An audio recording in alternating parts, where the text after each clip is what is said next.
What would you do if one night your phone started sending you messages from your own number? Tonight's story begins with a message that was never meant to exist. Welcome to the Midnight Whisper podcast. Imagine you are just standing there, right, looking at your kitchen counter, and for just a fraction of a millisecond, your coffee mug doesn't just sit there. It vibrates. Like a glitch. Yeah, exactly. Like a tiny high-frequency stutter, almost like a video game dropping a frame. Right. And your immediate instinct, which is, built into the very core of your psychology, is to blink, rub your eyes, and just blame it on a lack of sleep. You just rationalize it completely. Exactly. You smooth over that rough edge of your environment without a second thought. But our mission for this deep dive today is to ask, what if that instinct to look away isn't just human nature? What if it's a feature of the system? Right. What if your ignorance is an actual functional requirement for the universe to exist?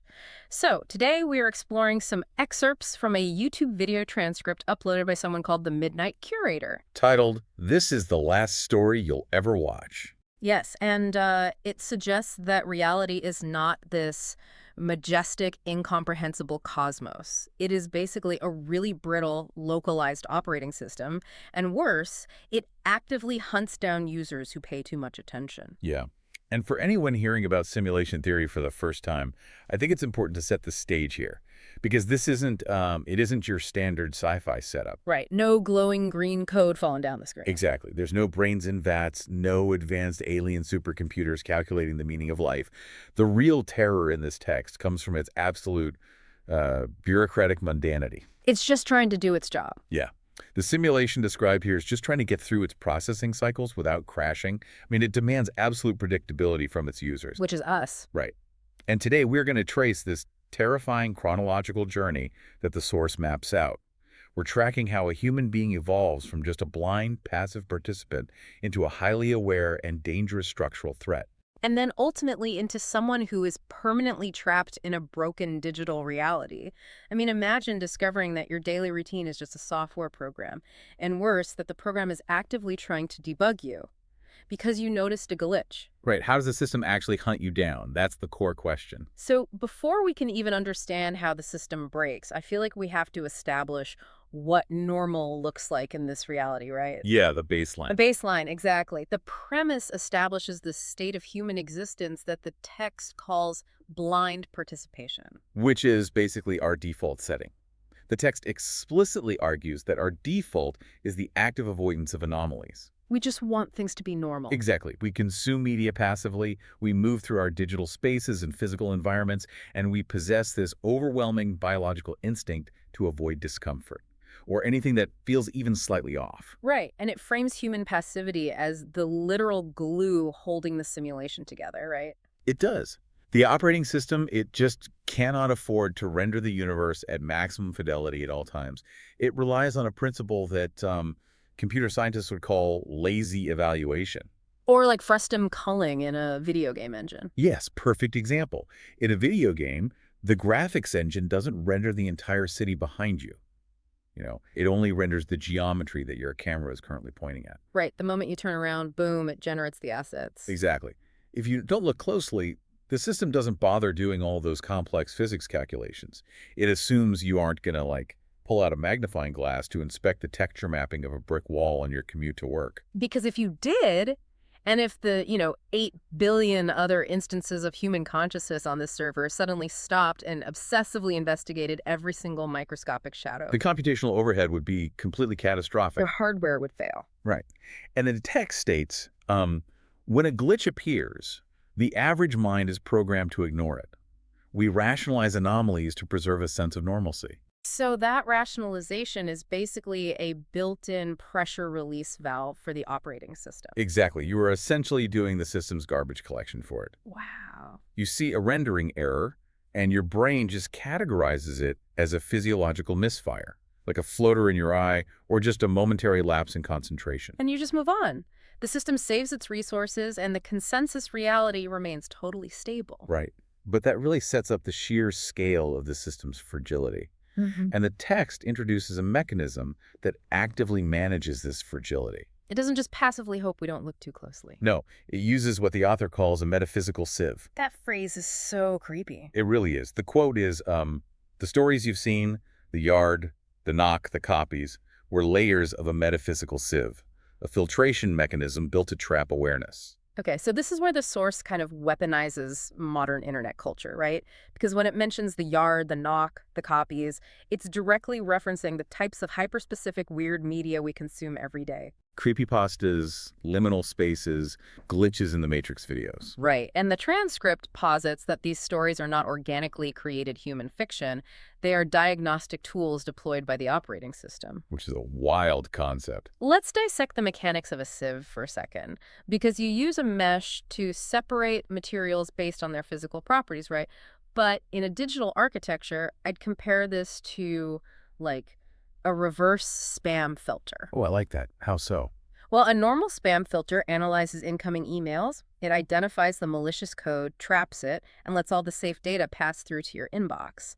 But this metaphysical sieve operates on the inverse logic. So it's letting the unaware pass harmlessly. Exactly. The mesh allows the normal, unaware, passive consumers to flow through completely unimpeded. The system throws a terrifying story into the cultural feed, right? A blind participant watches it, feels a spike of adrenaline. Rationalizes it as fiction. Yes, and scrolls to the next video. They pass through the mesh harmlessly. They prove they are functioning within expected parameters.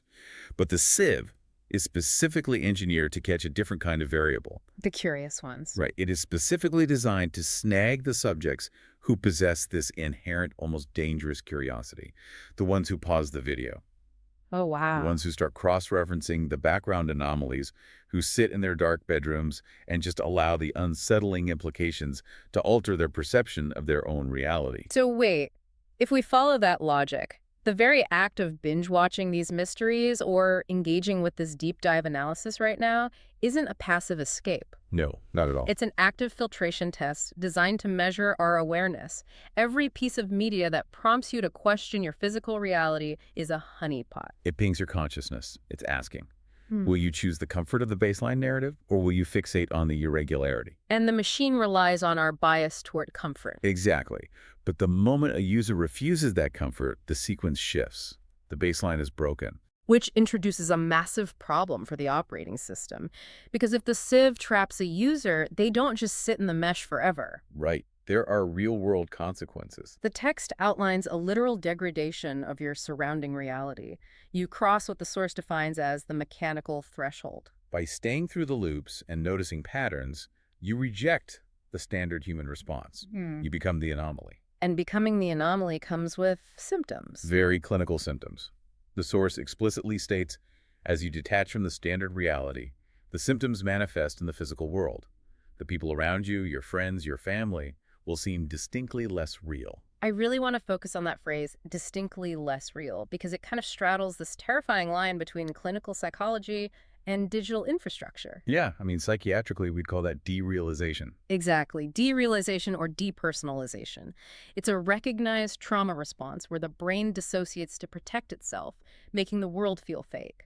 But the Midnight Curator removes that psychological safety net entirely. It's not a chemical imbalance in your brain. No, it asserts that this is a literal loss of rendering fidelity. You are unhooking from the shared network. I mean, think about the bandwidth required to maintain complex emotional avatars for the people in your life. It must be massive. Right, so if your specific node is actively detaching from the system's core processing loop, the simulation just begins to throttle the resources allocated to your localized instance. Oh my God, so it stops rendering the profound emotional depth of your spouse. Or your best friend. Because it recognizes that your connection to the consensus reality is fraying.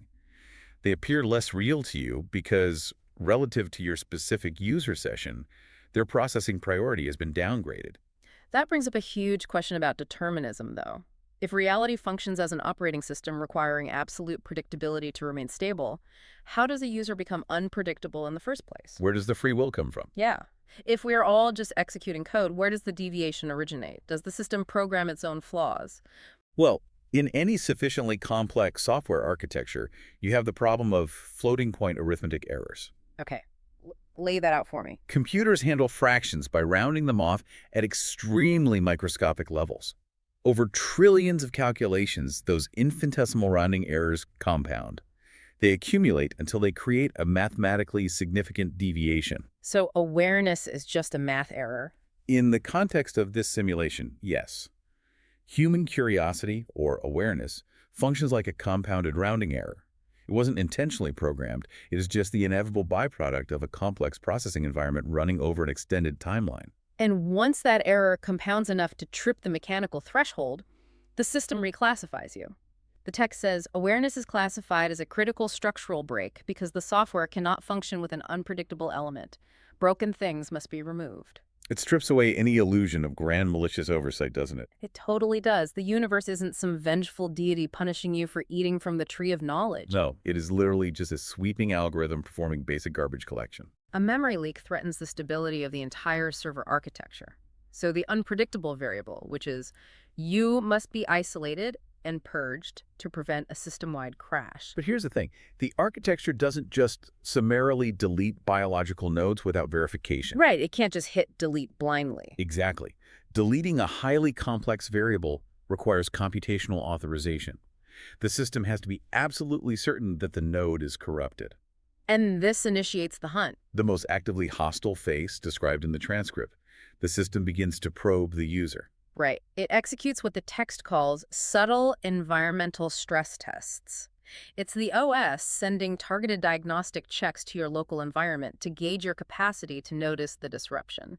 Let's break down the specific manifestations of these stress tests because they are incredibly insidious. They are. The source lists unexplainable delays in sound, heavy silences, or stuttering physics. Let's look at the delays in sound first. Imagine you're standing in a kitchen, right? A glass slips off the counter and shatters on the tile. But the auditory feedback, the actual crash, doesn't register in your ears until a full second after you watch the glass explode into shards. That's deeply unsettling. It's a desynchronization of the visual and auditory rendering pipelines. Precisely. Or consider the heavy silences. And this isn't just a quiet room. No, the text means absolute zero on the decibel scale. Right. The ambient, continuous hum of the world.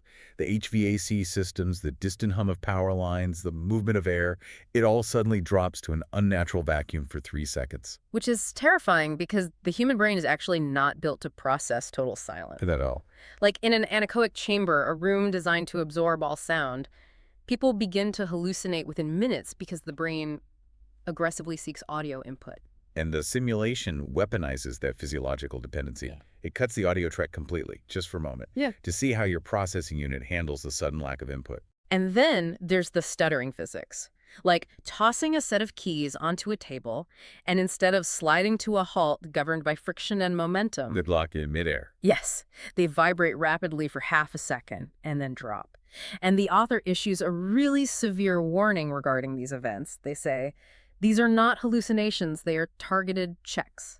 Which is crucial, because the system actively wants you to believe they are hallucinations. Right. If you schedule an appointment with a neurologist because your keys vibrated in midair, the doctor will give you a battery of tests and tell you that you're experiencing a visual migraine. Or just a stress-induced perceptive lapse. Exactly. The system utilizes the medical establishment, the baseline consensus reality, to force you back into passivity. If you accept the medical diagnosis, you are actively rationalizing the anomaly. You are proving to the system that your fail-safes are still functional. You return to being a blind participant. It's a paradox. Usually, noticing a clue is a victory. The detective notices the scuff mark. The protagonist realizes the reflection in the mirror is delayed. Pattern recognition is our greatest evolutionary advantage. But the transcript clips that entirely. Here, recognizing these glitches is the ultimate failure. The text actually says that. It confirms to the system that you are an active anomaly that requires immediate intervention. Right. Like, okay, think of it like when you're pretending to be asleep. Right, yeah. You're lying perfectly still, eyes closed, breathing rhythmically, and someone, maybe a parent who suspects you're faking, stands by the bed and suddenly drops a heavy book onto the floor. To see if you flinch. Exactly. If you flinch, if your heart rate spikes, the ruse is over. You've just proven to the machine that you are awake. When the simulation imposes a heavy silence or stutters the physics of a falling object, it is dropping the book. That's a perfect analogy. It creates a localized anomaly and simultaneously monitors your telemetry. Did your pupils dilate? Did your cortisol levels spike? Did you stare at the space where the audio desynchronized? Exactly. If you register the event, the verification protocol concludes. The diagnostic tool reports back to the core system. The node is fully aware. The corruption is verified. So the system has flagged you as a threat. But before it deletes you, it has to contain you, right? Because the poking starts here. It does. Once it confirms your status as a structural threat, it moves to the next chronological step. Which is psychological quarantine. Yes. Yeah. Because it can't just execute a deletion while you are still fully integrated into the network. Code inherently seeks resolution. Deleting a heavily networked file without untangling its dependencies risks a catastrophic cascading failure across the server. So it isolates you. The text reads, once your status is verified, the system initiates a psychological quarantine to prevent the anomaly from spreading. Which makes sense. If you witness a physics stutter, your immediate reaction is probably to grab the person next to you and go, "Did you just see that?" Right. You threaten to infect other nodes with your unpredictable processing demands. So how does it lock you down? It employs a method akin to sandboxing in computer science. When cybersecurity analysts discover a malicious software program, they don't immediately delete it, nor do they let it run on the main network. They move the file into a sandbox. Exactly. An isolated, tightly controlled virtual machine that mimics the main operating system, but has zero access to external drives or network connections. The virus thinks it is interacting with a full computer, but it is actually trapped in a simulated cage. And the text describes exactly how the sandbox manifests to the trapped user. It says, the people around you begin to act like automated drones. Their responses become repetitive, and every conversation begins to sound like a scripted loop. It's horrifying. To safely sever your network ties, the system essentially downgrades the avatars of everyone you interact with. It removes their complex dynamic processing and replaces it with rudimentary dialogue trees. Imagine the daily life of someone in this state. You are completely isolated, the only one who can see the script. You come home to the person you love most. You sit across from them, terrified, your entire understanding of reality unraveling. You try to explain what's happening. Yeah, you try to explain the sound delays, the sieve, this overwhelming sense of artificiality, and they just look back at you, eyes completely devoid of reactive depth, and they deliver a perfectly modulated, entirely irrelevant response. That's nice. Did you remember to pay the electric bill? So you attempt to push past the script. You raise your voice, you try to inject chaos into the interaction to force a genuine response. But the avatar simply cycles back to the top of its programming block. That's nice. Did you remember to pay the electric bill? And the text provides a chilling revelation about everyone else. Why are they drones? It refers back to the concept of the sieve. Ah, right. It says the sieve has finished its work. At every previous stage, other observers stopped watching, rationalized the errors, or simply failed to look closer. Their nodes have gone dark. The dark nodes. That concept is so fundamentally disturbing. It implies that every human avatar possesses a potential connection to the core processing unit, a spark of awareness. But because the vast majority of the population consistently chooses the path of least resistance. Because they rationalize the glitches. Exactly. The system determines that maintaining active awareness in those nodes is a waste of energy, so it powers down their consciousness. They enter a low-power sleepwalking state. They are still performing their societal functions, still driving cars and buying groceries, but the pilot has left the cockpit. They are running entirely on automated heuristics. You're surrounded by philosophical zombies. The text explicitly tells the user, that leaves you as the final variable, the last aware instance in this localized framework. You are the only node still drawing active processing power in your immediate vicinity. And because you are the only unpredictable element left, the system simply reroutes its processes to bypass you. The text says, the system continues to function seamlessly around you. It has effectively rerouted its processes to bypass the severed variable. This isolation isn't just a side effect, though. The text calls it a mechanical prerequisite. The system is literally severing your network connection so it can safely delete you without crashing the rest of the world. Right, which brings us to the ultimate function of the operating system's security apparatus. The file is corrupted. The file is sandboxed. The dependencies are severed. It is time to clear the error.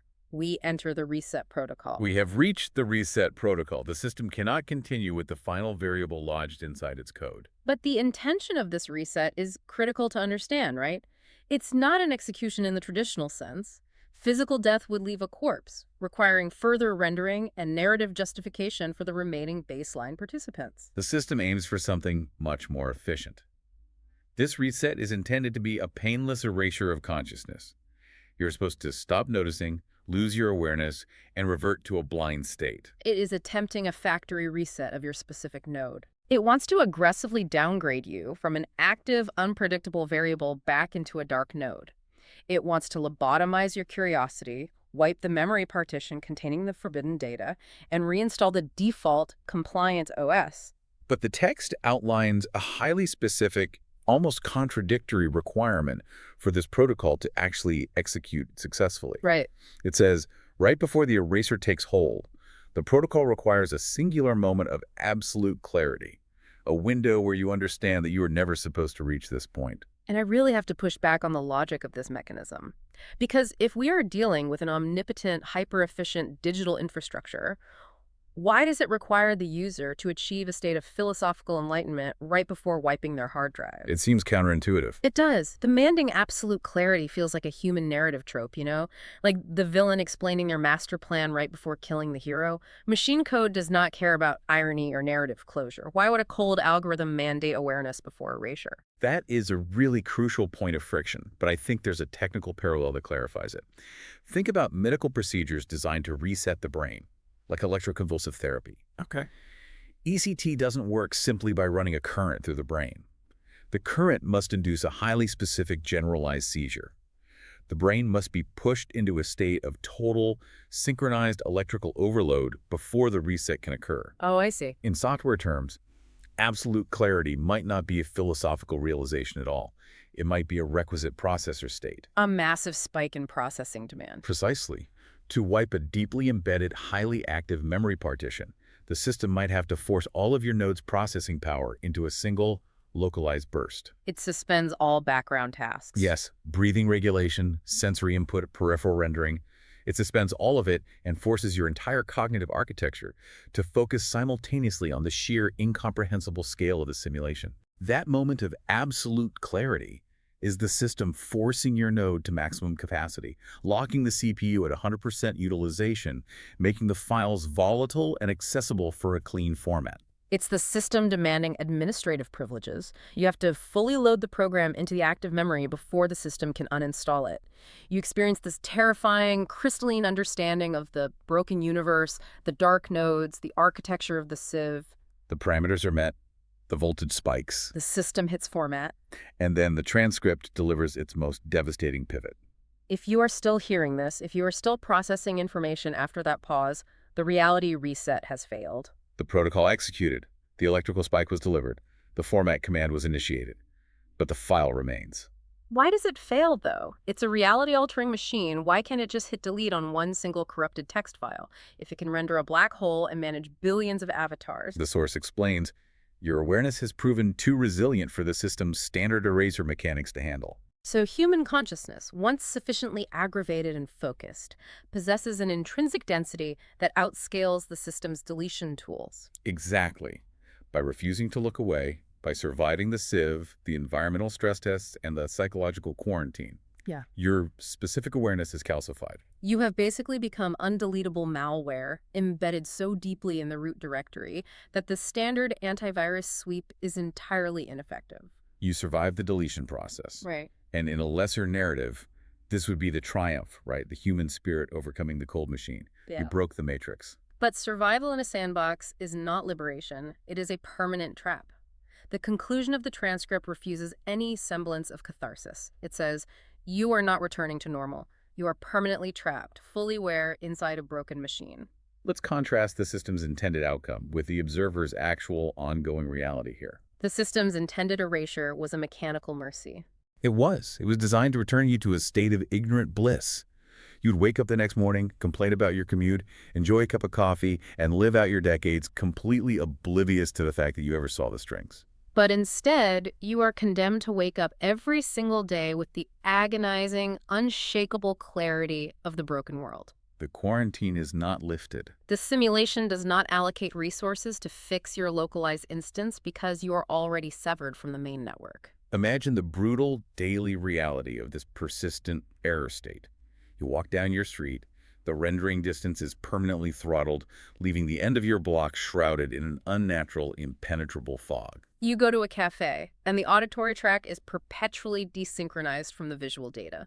And the baristas, the customers, your friends, your family, they're all stuck in their low-power, automated dialogue loops, staring past you with dead, uncomprehending eyes. You are completely, utterly isolated, possessing the absolute certainty that the entire architecture of your existence is artificial, and possessing absolutely zero administrative privileges to alter it. You are a ghost, haunting a crashed server rack. That's bleak.